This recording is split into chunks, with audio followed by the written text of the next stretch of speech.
Hello and welcome to Self Talk. I'm Rachel Astarte.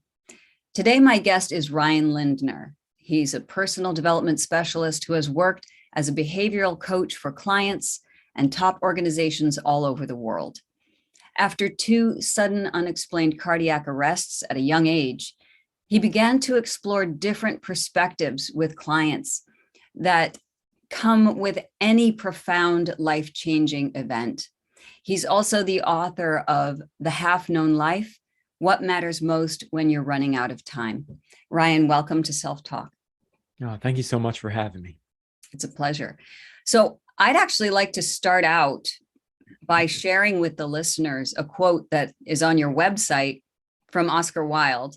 If you don't mind, I'm going to read that now. Because I just think it's fantastic and I think everyone should read it. Of course, they'll go to your website and read it themselves, of course, but I would love to share it now. So here's the quote. If you want to be a grocer or a general or a politician or a judge, you will invariably become it. That is your punishment.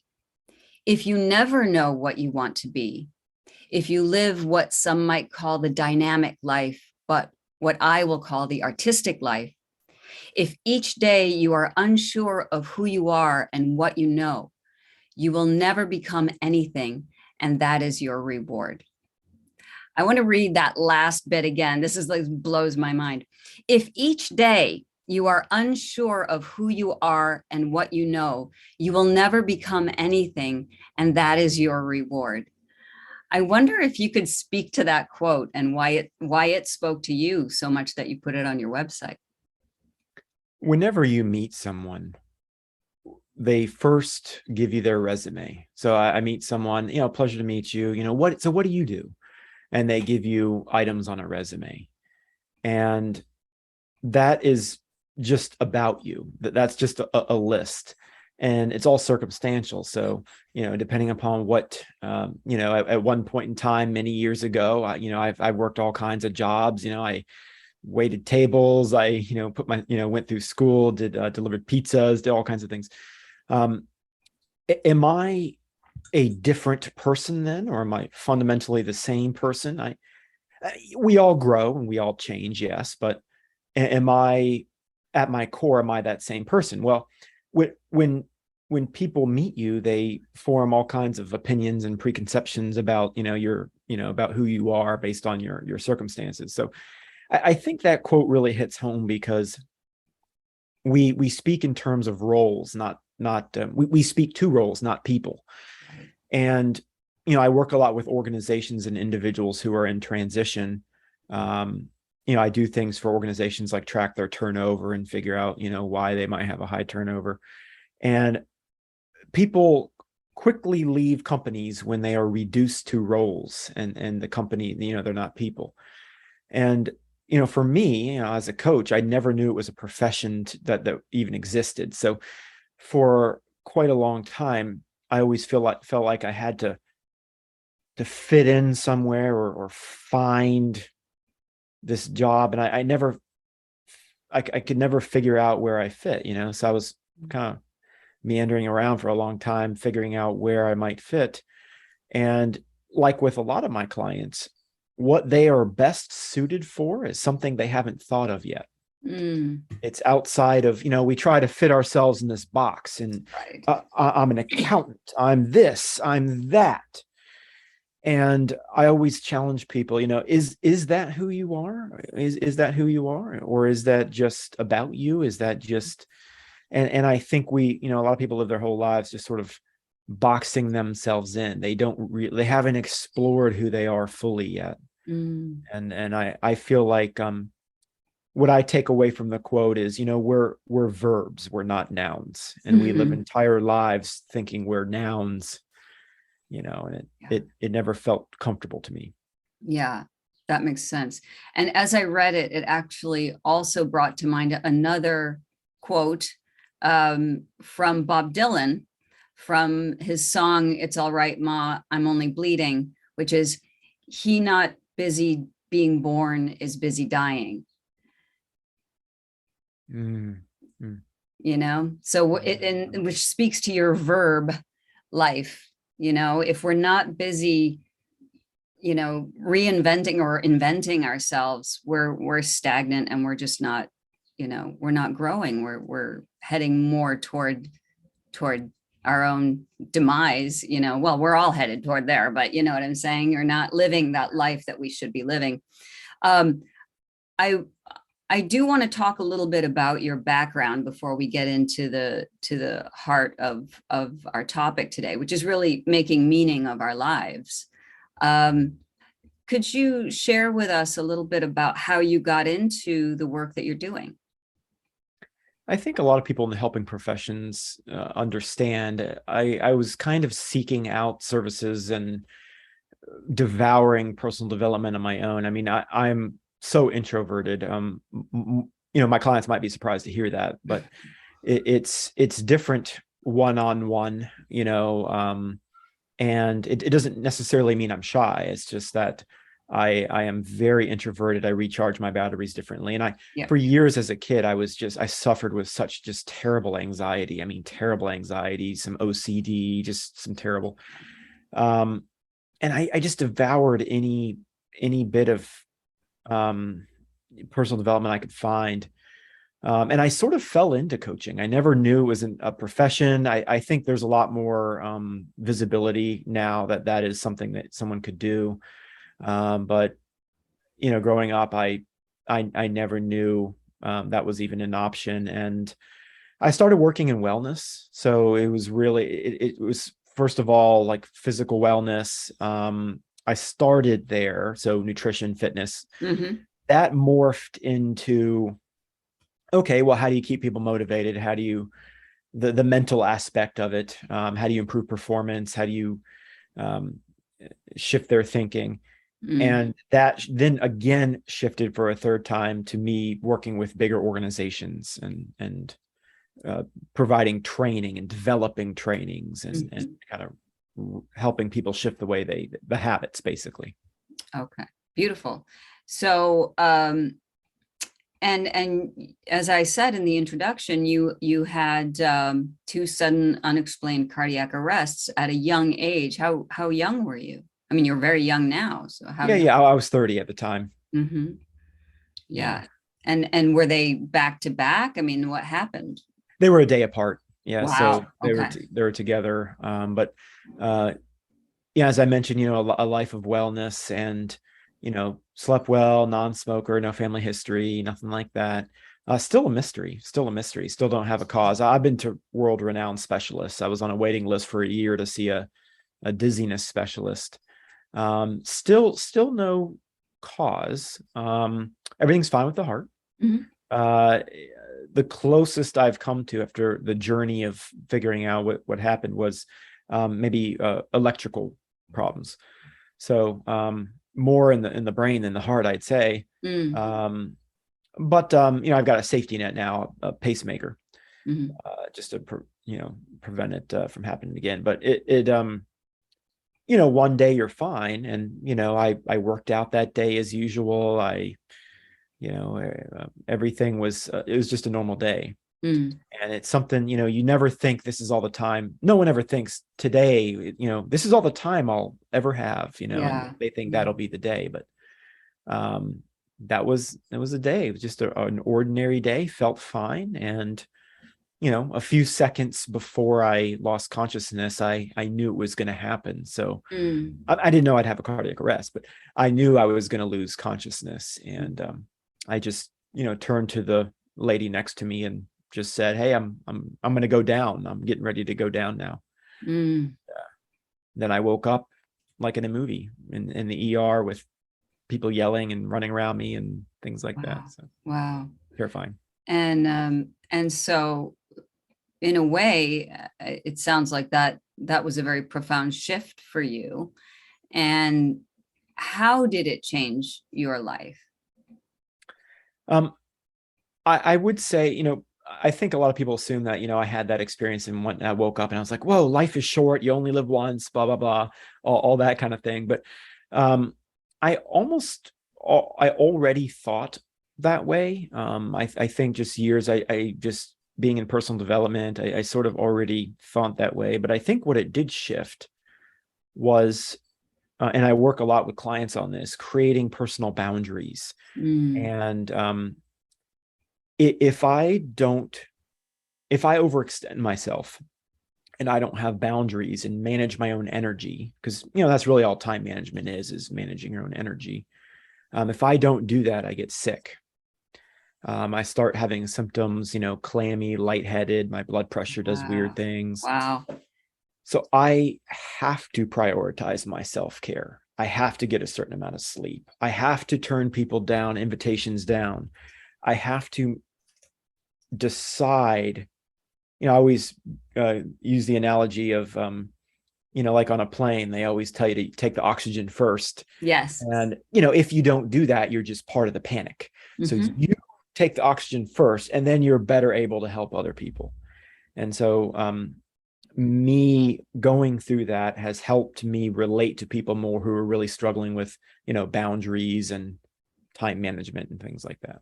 Yeah, and boundaries is a big deal. There are a couple of things too about boundaries, and I work with patients a lot on boundaries. And and I love the oxygen mask analogy because I use it as well.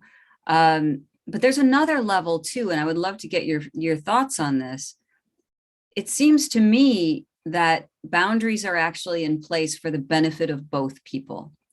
In other words, if I maintain my boundaries with you, I'm protecting you from my resentment, from my passive aggression, from my shutdown, because I didn't have healthy boundaries and I let something happen. And now unconsciously or consciously, my energy is depleted by that.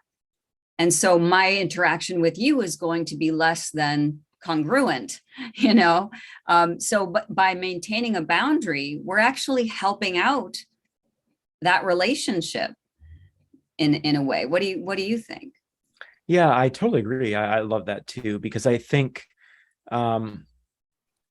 when you don't maintain a boundary on both sides like that, from an emotional standpoint, interactions sort of bleed together, meaning, your energies, and other people sometimes become drainers of that energy. Yes, yeah. And you feel always just exhausted by it. And I use the word detachment a lot. I don't mean detachment like unfeeling or don't have feelings or emotion, but it's a healthy, you don't allow other people to dictate your own state, your own mental state. Yes. And you're absolutely right. That's a boundary too. It's a boundary with your energy. And I've learned over the years that no one's going to guard your energy for you. It's got to be you. It's got to be through your decisions. Not everyone's going to like it. And you have to give them permission not to like it. Beautiful. A lot of people I've worked with, and myself growing up, was a big people pleaser. So that's how I got my value. And it was really difficult to turn invitations down or be honest with people who maybe didn't like it. So yeah, and that brings me back to the other part. I am also an introvert, and again, like you, people don't believe that at all. Like how and I'm not shy either. But when you said it, I recharge my battery differently. Same here. I could be talking to my best friend on the phone for an hour, and then another friend will call. This just happened this week. Another friend will call, and I'll say, I can't talk to you. I got nothing left. I love you. I can't talk to you right now. I need to recharge, even though I love both those people, But again, with boundaries, and boundaries may look a little different for introverts as well. They may look even more intense in many ways. As you said, your self-care is essential. Why is your self-care essential to you? For me, if you don't take care of yourself, first of all, and a lot of people I've worked with, they have the people pleaser and all that. You can help other people more and better if you take care of yourself first. So I think a lot of people do the opposite. They just kind of wear themselves out and get burnt out over time. But I'm telling you, it's not about the quantity of time you spend, it's the quality of it. And if you spend better quality of time with other people, you're going to be able to help them more. You make quality decisions, quality time. Mm-hmm. And when you're burnt out, you just sort of go into this withdrawal, and you're not helping anybody. Right. And for me, I don't feel well, and it goes downhill quick. Right, right. Which actually leads me to my next question. As someone who works in a healing field, how do you preserve your energy when you do healing work? Because that's really important. I work with healers as well as the general public, and I also teach healers. And this is a topic that's extremely important, and comes up quite often. So I'd love to hear your thoughts about, what do you do to preserve your energy? And I'm talking about like either prior to or just after working with someone or a group of people. I've had to really learn how I work best. And what a lot of people do is they, read all those self-help books and all that. But what I found is, if you read 10 books by 10 gurus, you're going to get maybe 10 different opinions on it. And some of it's very good advice, and some isn't. But I really had to look at and say, regardless of what people are telling me I should do, what is actually going to work for me? And what do I need? What do I really need? I do really well with, I need enough sleep. Sleep is a major factor for me. I prioritize things like, I have to drink tons of water and liquid in general. Now, it's not just to stay hydrated and all that, but it keeps my blood volume just slightly higher, so my blood pressure isn't as low. But it does make me feel better. But I think it's just prioritizing what I need first, and the rest sort of just fills in there. And then I'm just honest with people. If I need to cancel something, move something, I don't push it. And I think, I do other things too. I do the things that bring me joy. I do all those types of things, but it comes back really to, what do I need as a person? Don't worry about what other people think about that. What do I actually need? And that is exactly what I do. And I do it much, much more so than I did before my event. Yeah. Yeah. And actually that circles back to what you were talking about at the top of the episode, which is this idea of roles. Right. So I'm an accountant, what does that mean to you? Right. And so I think what we're talking about here is, so we could talk about self-care in general, right? Taking care of yourself, drinking water, getting your sleep, or whatever it is for anybody else. You could all do the same list of self-care things, but each one of us is going to do it differently and in different proportions and at different times. Like, I'm a napper. I have to have a nap. Everyone knows, do not Me too. contact me between 3:30 and 5:30. You won't find me. It's like somewhere in there, I'm napping every day. And that's part of my self-care. Sleep is also extremely important to me. The nastiest I am is if you interrupt my sleep. I'm a generally nice person, but I get the point. But the point is that when we own that about ourselves, right? When we say, I accept this, right? And how does this tie into roles? We can be an accountant. We can be a friend, a son, a daughter, a mother, a father, a writer, a therapist, a coach, a doctor, whatever. But how we do it is how we do it, with our own souls infusing it, as opposed to the roles that other people might expect us to play. Is that what, am I understanding that right? Oh, perfectly. And I you make me laugh. I'm the same way with the naps. And people say sometimes, "Oh, I'm busy. I don't have time for that." And I get that, but everyone's busy. Again, it's about priorities and how do you get to that point? It doesn't have to be 2-hour nap. For me, it's just a quick power nap. Mhm. The good news is I eat quick. I'm part of the clean plate club as a kid, so my lunches tend to be pretty short. And then I focus more on the rest and being a better person, for the rest of the day. But you're absolutely right, and I think we grow up, at least as an introvert. For years, I thought there was something I had to fix, or with my anxiety, and Right. something to be fixed, and I have to become this person or this person or this person. And as an introvert, once I owned it, and once I felt like not only there's nothing to fix, but I love being an introvert. Right. A lot of the anxiety, a lot of that kind of dissipated a little bit, and I felt better. And then I wasn't as nervous public speaking. I wasn't quite that person. So you're right. It's deeply personal what we need. There's a lot of things we do to in terms of general self-care that are the same, but our approach to it, you're absolutely right, is a personal thing. Yeah. And I think a big theme here too is non-judgment.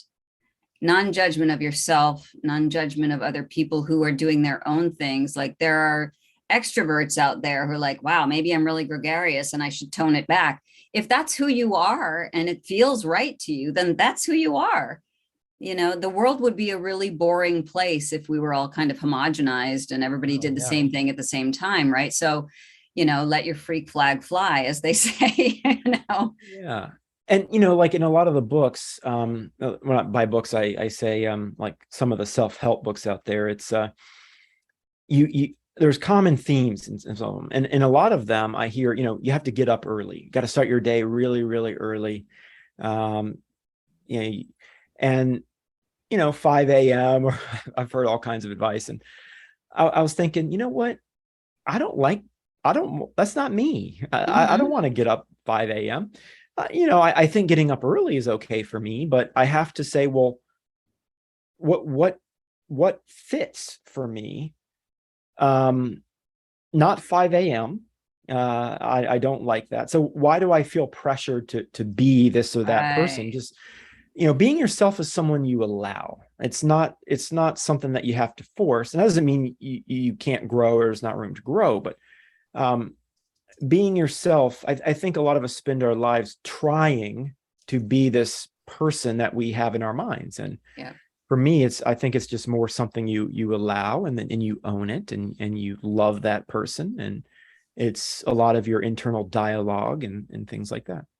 Yeah. I think that's a really great way to put it, to allow yourself to be. That's the non-judgment. Hey, yeah, this is who I am, and I celebrate who that person is. And I think that's and this is really key also, because a lot of my listeners are either patients of mine or people who are interested in psychology. And you were saying that helped you to reduce your anxiety once you were able to allow yourself to be exactly who you are. And then there's nothing to be worried about, really, in terms of the pressure to try to be a certain way or fit into a certain type of group, or I'm this age and people my age are doing this, whether it's getting married and having kids or are at a certain point in their career. You are where you are. And once we drop that baggage, it's so much easier to travel smoothly. Yeah. And as an example, I work, so a lot of people have a fear of public speaking. Mhm. And what we hear all kinds of advice about it. That classic advice about, just picture people in their underwear, or like, any kind of like crazy advice. And for years, I would just that anxiety. I mean, I would sweat so bad, it would just sweat through my shirt. It was like I took a shower. Mhm. And sweaty palms, of course. I turned beet red like a tomato. And I mean, eye contact was horrible, looked at the ground, just Yeah. stuttering and so forth. And yeah, there's some things I did to really help with that. But the key was, we talk about owning it, and maybe I'm not broken. So I decided, when people hear the term own it, they're thinking, oh, I'm proud to be myself and all that. That's great. But also, let's say it's acceptance too. It's not I'm sweaty now and I'm red and all that. I shouldn't be. Mm, It's because sometimes what your physical body doesn't always it's sort of ingrained for a while. So if I said, if I'm going to be sweaty and I'm going to turn beet red, I'm good with that. I'm going to own that. I'm going to suddenly feel okay about it. I'm not going to beat myself up about it. I'm not going to tell myself I should be different. However I show up is exactly what I was supposed to be in that moment. And I'm going to love that person. And when you do that, if I show up sweaty, if I show up even nervous, I'm going to make that okay. And if I make it okay, the reason you were nervous to begin with, it really does dissolve.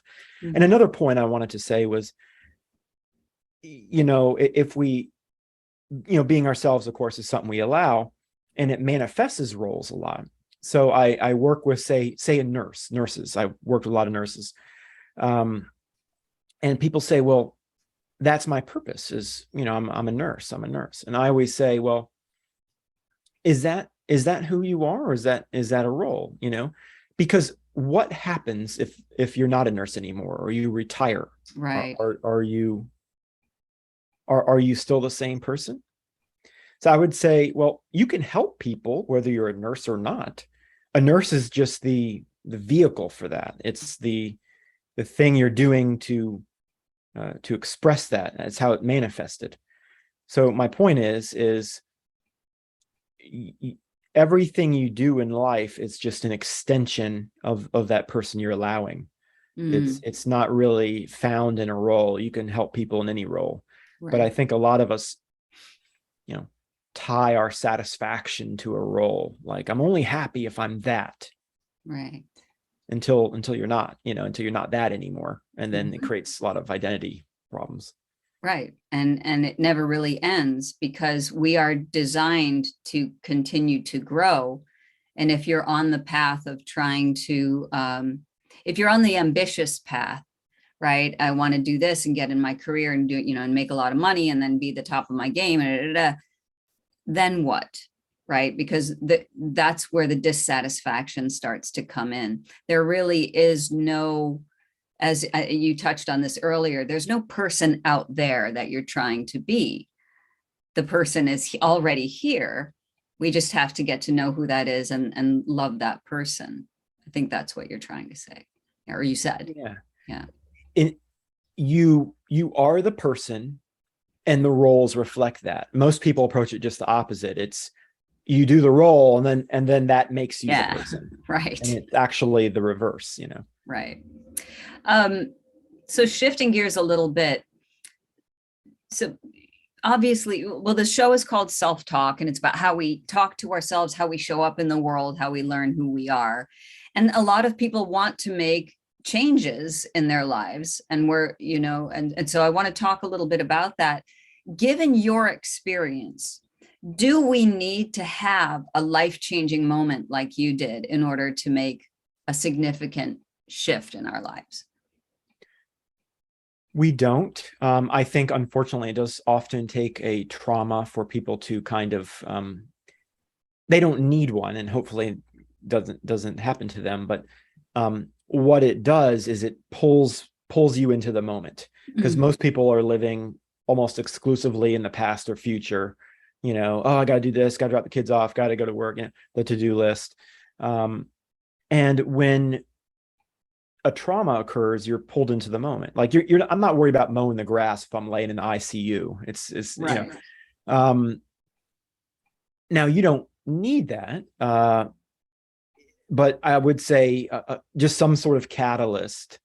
It could be, this podcast. It could be maybe something you heard or a book you read. All it takes is the decision to really change your habits and be aware of how you're thinking. It's simple. I didn't say it was always easy, but it's simple. And it requires you to really look at what kind of habits that you have. And there's a lot to unpack there, but Yeah. um, Another episode. exactly. Beautiful. That's really helpful. So, um, How can listeners find you, Ryan? They can go to my website, rslindner.com, rslindner.com, or halfknownlifebook.com. I'm on LinkedIn as well. All my social media is on the site, Amazon, any of those ways. Okay, and I'll make sure the links are in our show notes. Ryan Lindner, I just want to thank you so much for being on Self Talk today. My pleasure. Thanks for having me. Hi, this is Rachel, the host of Self Talk with Rachel Astarte, also known as the best podcast you've never heard. Well, let's see if we can change that. If you would take a moment, please, to hit the subscribe button and maybe even that little bell next to it that lets you know when we release a new episode, which is every other week. Thank you so much.